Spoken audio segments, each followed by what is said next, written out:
Assalamualaikum, apa kabar anak-anak semua? Semoga selalu dalam keadaan sehat ya. Kembali lagi pada kelas kita hari ini. Pada hari ini, Ibu akan memberikan materi melalui media Quizlist. Dan nanti anak-anak semua bisa bergabung di dalam kelas pada media Quizlist ini menggunakan kode yang akan Ibu bagikan nanti. Nah, sekarang setelah anak-anak sudah bergabung, Ibu akan menampilkan video pembelajaran sebagai berikut. Mohon disimak ya. Assalamualaikum warahmatullahi wabarakatuh. Baik, di sini saya akan menjelaskan materi pada bab 3, yaitu tentang jalur perdagangan masa Hindu-Buddha. Terbentuknya jaringan Nusantara melalui perdagangan pada masa Hindu-Buddha, yaitu melalui penguasaan laut. Indonesia mempunyai jalur perdagangan yang memiliki peran penting, terutama Selat Malaka, yang merupakan jalur penting dalam perdagangan Nusantara, di mana peran laut berfungsi sebagai media transportasi utama perdagangan dunia pada masa Hindu-Buddha. Dan Indonesia mempunyai letak yang strategis sehingga di Selat Malaka semakin ramai dan dikunjungi oleh pedagang asing, terutama dari India dan Cina. Adapun syarat untuk menguasai laut yaitu yang pertama, perhatian atau cara pandang terhadap pentingnya peranan laut. Yang kedua, kemampuan menguasai lautan. Hal yang mempengaruhi jalur perdagangan Nusantara yakni ditentukan oleh kepentingan ekonomi pada saat itu dan perkembangan rute perdagangan dalam setiap masa yang berbeda-beda. Terdapat dua peradaban yang besar saat perkembangan masa Hindu-Buddha di Indonesia, yaitu Tiongkok di utara dan India di bagian barat daya. Nah, baik, selanjutnya yaitu teori-teori masuknya Hindu-Buddha di Indonesia. Berdasarkan sejarah yang ditulis oleh para sejarawan serta catatan-catatan para penjelajah yang datang ke Kepulauan Indonesia, agama Hindu-Buddha sudah mulai berkembang di Indonesia sekitar abad keempat Masehi.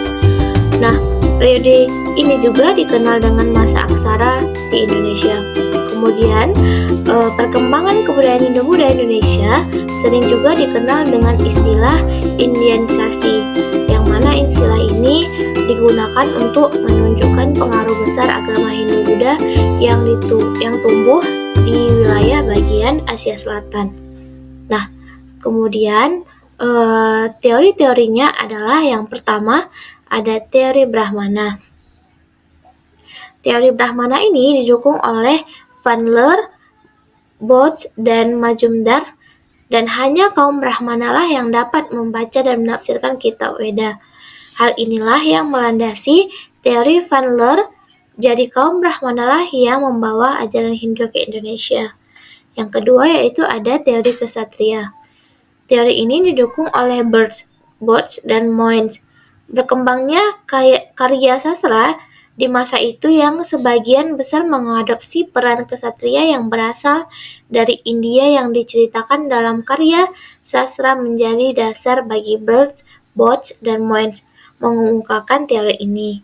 Jadi menurut mereka kaum kesatria lah yang membawa ajaran Hindu ke Indonesia. Yang ketiga ada teori Waisa. Teori ini didukung oleh Krom. Pedaganglah yang berperan besar menyebarkan pengaruh pengaruh Hindu di Indonesia. Faktor perkawinan dan perempuan pribumilah yang menjadi dasar bagi teori ini.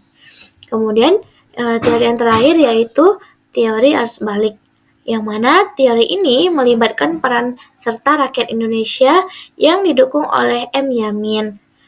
Kemudian adanya peran aktif bangsa Indonesia setelah berhubungan dagang antara Indonesia dengan India terjalin, banyak pedagang Indonesia yang pergi ke India. Mereka mendatangi tempat-tempat penting di India dan pusat kebudayaannya. Setelah pulang, mereka menyebarkan Hinduisme di Indonesia. Selanjutnya yaitu kerajaan-kerajaan maritim Hindu dan Buddha di Indonesia. Yang pertama yaitu ada Kerajaan Kutai. Kerajaan ini didirikan pada abad ke-5 Masehi Dan kerajaan ini juga merupakan kerajaan pertama di Indonesia yang bercorak Hindu. Terletak di Kalimantan Timur, yaitu di daerah Muara Kaman di tepi Sungai Mahakam. Yang kedua yaitu ada Kerajaan Tarumanegara. Kerajaan ini terletak di Jawa Barat di antara 3 daerah Karawang, Jakarta, dan Bogor.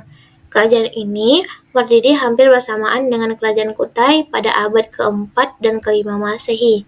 Kemudian ada Kerajaan Sriwijaya. Kerajaan Sriwijaya ini berdiri pada abad ke-7 Masehi. Pusat kerajaan ini belum bisa dipastikan, tetapi sebagian besar para ahli menerima Palembang sebagai pusat kerajaan Sriwijaya.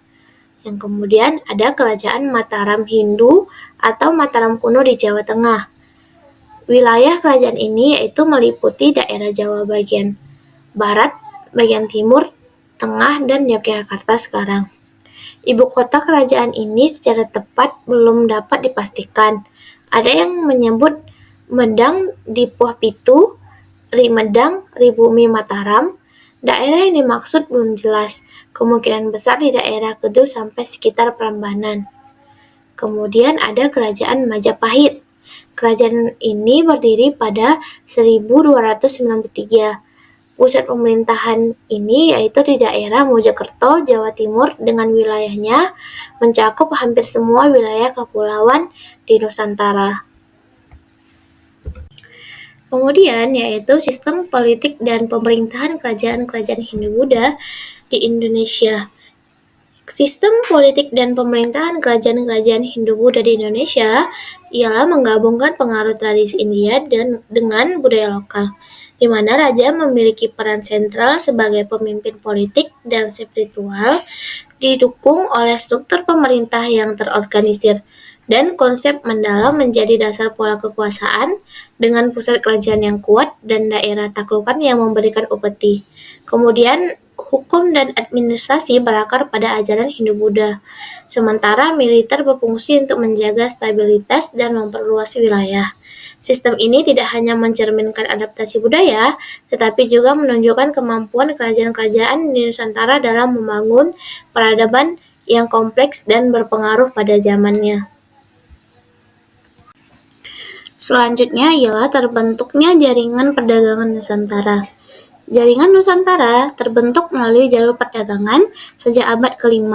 Indonesia sudah dilintasi jalur perdagangan laut antara India dan Cina. Posisi Indonesia cukup strategis dan memiliki sumber daya alam yang berlimpah. Oleh sebab itu, Indonesia menjadi salah satu pusat perdagangan yang penting pada jalur perdagangan Timur Tengah dan Semenanjung Arab dengan Selat Malaka. Kemudian, selama masa Hindu-Buddha, di samping kian terbukanya jalur niaga Selat Malaka dengan perdagangan dunia internasional, jaringan perdagangan dan budaya antar bangsa dan penduduk di Kepulauan Indonesia juga berkembang pesat, terutama karena terhubung oleh jaringan laut Jawa hingga Kepulauan Maluku. Akhirnya, berkembangnya jaringan perdagangan dan pengawasan yang berada di Nusantara. Jaringan ini mengakomodasi perdagangan dan pemerintah.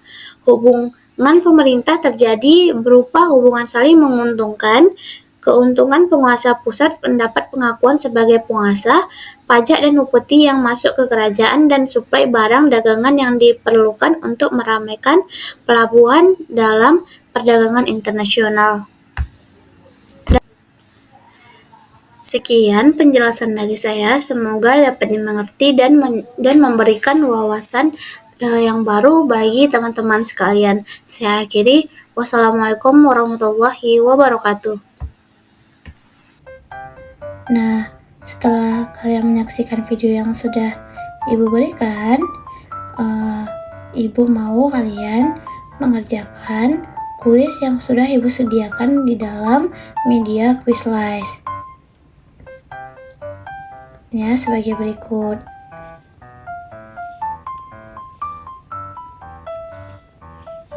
Ibu tunggu nilai terbaik dari kalian ya. Semoga selalu semangat dalam mengerjakan tugas-tugas yang Ibu berikan ya. Terima kasih. Wassalamualaikum warahmatullahi wabarakatuh.